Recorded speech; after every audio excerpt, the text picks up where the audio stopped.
भैया पहाड़े पार।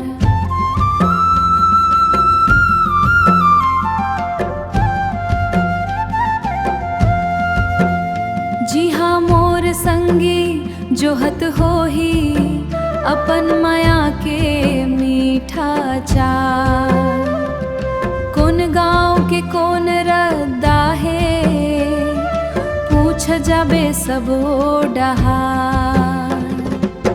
सुवार सुवा उड़त जाबे माया के पाती ले बचावे।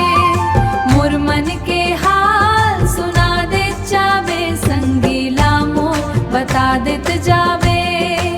संगीला मोर बता देत जाबे। आम के डारा चिरई के बसेरा ओहू डार माँ बैठ जाबे।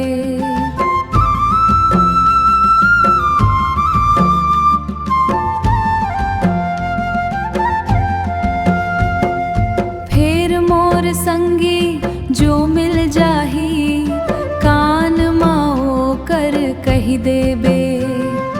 दीदी के आंसू थमत नहीं है ए बात लो समझा देबे।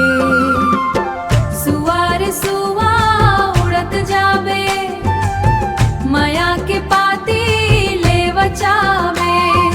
मोर मन के हाल सुना दे जाबे संगीला मोर बता देत